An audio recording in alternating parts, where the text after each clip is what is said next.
So this week I'm working on a new fairy tale on the wolf and the seven children, and in French it's Le Loup et les sept chevreaux, and it's the story of the wolf who wants to eat the goat's children, and she's going to discover they have been all eaten by the wolf, and she's going to open the wolf's belly while he's sleeping, put them out of it, and sew the belly of the wolf. So it's really nice. There are a lot of very inspiring things in this fairy tale, so I was inspired to work on it. I'm starting to sculpt it, going to paint the papers this afternoon, finishing sculpting the heads, all that, and I also have 2 or 3 other children I'm going to do too. I also wanted to share this amazing book I have received. I have really such kind and generous clients. I feel so grateful. I received this week this amazing book by a secret and very kind English client. She sent me these Perrault's fairy tales books because she knows I love fairy tales. I'm in this big fairy tale series at the moment.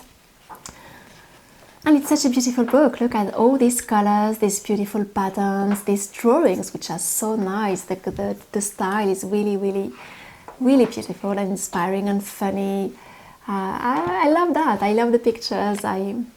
I really love all the pictures. Look at, this is La Fée des Lilas from Poda. You have all this, of course, Little Red Riding Hood, which is so close from the one I have done a few weeks ago. It's going to go at once on my favorite fairy tale old books, because this one is such a treasure. So thank you so much, my dear secret client, for sending me this amazing book, because you never have enough fairy tales books. It's not possible. You can always find more inspiration in these pages and in these beautiful stories.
So today it is Saturday evening now, and we have in half an hour the Skype video group call we do with the apprentice magician of the Dollhouse workshop. We do that 5 times in total, and this is the second session we are doing tonight, so it's really fun, really nice. There are ladies from all over the world: Canada, United States, France. I don't know who is going to be there tonight. I think we should have ladies from Canada, from different places in the US, France, and I think it's going to be all. So if you are an apprentice magician enrolled in this workshop, you should really join us, because we have 3 more sessions in February, and it's really precious. So we're going to see who has done what sort of progress they have done, what sort of questions they have. I'm going to show them quickly the beginning of my new small doll house if they want to see what I have done with this one. And yes, it's going to be really fun. And as Anne said, as Anne is an apprentice magician enrolled in the Dollhouse workshop, and she's just said it's so fun. These Skypes, it's just like having a tea time with friends all over the world, and it's really that. It's super precious, and it's nothing really I think can be compared to that. Not the Facebook group, not commenting on something. It's because you're alive, you're here. We see your face, your smile, your eyes, everything. So it's almost like being in person with 4, 5, 6 persons who are all over the world. So it's pretty magical. So I'm going to prepare a tea because it's nice to have a tea when you have a tea time with these nice ladies. So it's going to be fun. So I will just be sure everything is ready. I have my camera working, I have my tea ready, and yeah, so it's going to be nice to have a tea time, a Saturday night tea time with these beautiful ladies.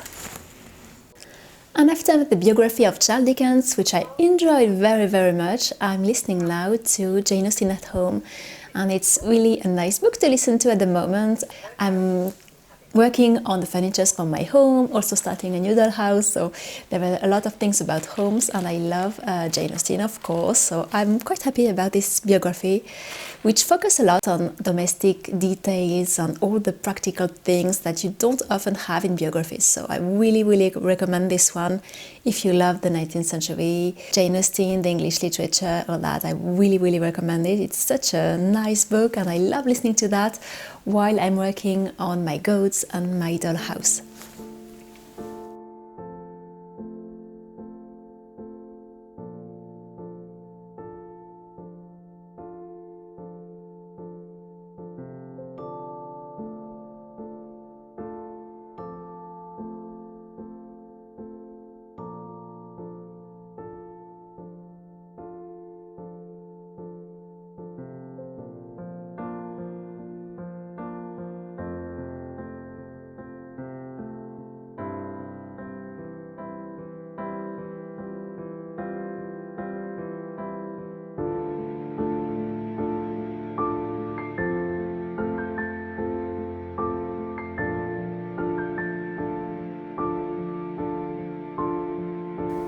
So this week I also worked on the pieces of furniture I found a few days ago on the French website Le Bon Coin, which is a bit like Craigslist, what you have in the US, and I think you have pretty much the same sort of website everywhere in most of countries where people sell the thing they don't want anymore.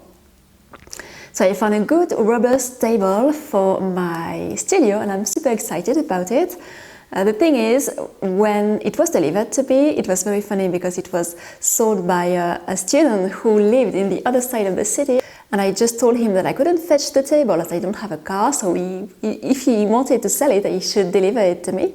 So he came with his friend, and they walked in the city with the table, which is super heavy, and they were probably for 1 hour and a half through the city to bring the table here. So it was quite a big effort. I was really impressed.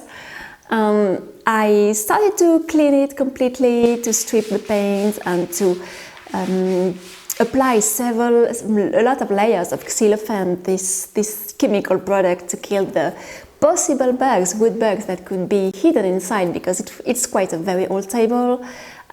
It had some wood visitors in the past. I can't really tell if they are still sleeping inside or not. I just looked online and tried to do all the things they suggested to do, which is apply this cellophane. I also applied a lot of eucalyptus oil, which smells a lot like lemongrass. It's a sort of lemon eucalyptus, and it smells very strong. It still smells this essential oil. Now it doesn't smell the cellophane anymore, though I apply it in very heavy layer. It smells the essential oil. It's a very specific smell, so if you like it, you're happy. If you don't, then it's still there. So I hope the paint I'm going to apply next week is going to make all that disappear. And I also applied some wood glue at specific places just to hide a bit the holes and all that, and I will try to apply a very last thing to hide, especially on the legs, because the damage that these little bugs had done in the past are pretty visible. So I'm not going to try to hide everything. It's a studio table. I still wanted to keep it this way, but I'm just going to try to be sure it is a safe table and I won't have any visitors in the future. I will apply my chalk paint next week. I should receive my chalk paint parcel next week. I will try to see a little how all that works. I have some friends which are very good with decors, with paint, furniture and all that, and they just told me that you don't have to buy the very expensive chalk paint. You can do your own, and they just told me there are a lot of recipes for that. But I wanted to really follow the real thing, like with the wax and all that, other thing you could do. So I'm going to experiment and really to play with that. So this is my table. There's two big drawers, and one drawer was broken, so I'm going to try to fix that. All the little pieces of furniture I found on this website, so which is the French Craigslist, were between 10 and 40 euro, 50 euro, just to give you an idea. So it's really super affordable. You can find amazing things on this website, and most people are super friendly, really kind. Quite happy that the pieces of furniture they don't like anymore are going to have a new life. So I was really pleased. I never really used this website before to buy furniture, so it was really a nice and new experience. I also found these shelves, which I've started to paint with this white underlay.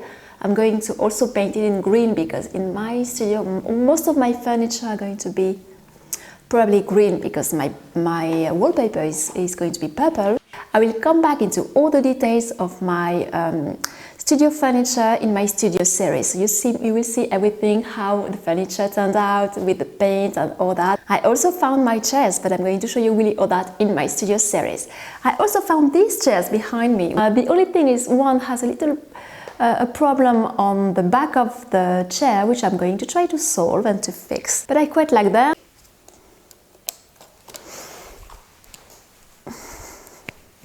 Upholstery, I don't know really how you call that, but the part where you are sitting, the tapestry part. I want to learn how to do that in the upcoming month. I'm going to try to buy the few tools you need to do that, because here it's all stained and I really can't keep it this way. So I'm going to try to find the fabric I want for that and try to see how it's done. I'm not going to start big projects for that, because I saw it could be very complicated and it needs skills and practice. So I'm going to start small, just trying to change those pieces of fabric and learn a bit the techniques to do that. So I will show you also how I do that when I start to work on that. So thank you very much for watching this vlog. I will come back next week with a video about my lampshades. I've started to work on my lampshades this fall, and I interrupted this project. I came back to it few days ago. I found new lamps for my bedroom, so I'm going to show you a bit what I have done for them using some paper techniques. So I use some paper techniques we are using in the costume workshop, the wardrobe for an elephant and a few other things, and you're just going to see the result and what you can do in case you are also enrolled in this workshop, how you can adapt that to objects you have around you and your home. And I'm going to go back next week also on my goats, finishing them, painting my good table and my shelves. I'm quite excited about that, because I really need to have more space and more table space for all the projects I have at the moment and I'm working on. I hope to have finished my dollhouse, my Grimm's Dollhouse, which is inspired by a fairy tale by Grimm. At the end of February, beginning of March, we will see that. I may interrupt this project a bit, because I also have to finish the pieces for the exhibition at the end of February. Well, for this project I can really decide at the end, because it's there is no really big obligations, but I would like to have finished the one I promised I would finish, which are probably 4 or 5 scenes inspired by Madame Dollhouse fairy tales. So you are also going to see that. It's not going to be very big things for this project, because I'm just going to paint some backgrounds, things like that, but the pieces themselves are not going to be too big. So I will share a lot about all this project at the end of January, beginning of February. You're going to see all that. And for now, I will leave you here. Don't forget to subscribe to the channel if you don't want to miss the next videos. You can always ask me your questions. I love to read your comments, and I always appreciate your encouragements. And for now, I go back to my little dollhouse and my goats, and I wish you a beautiful day.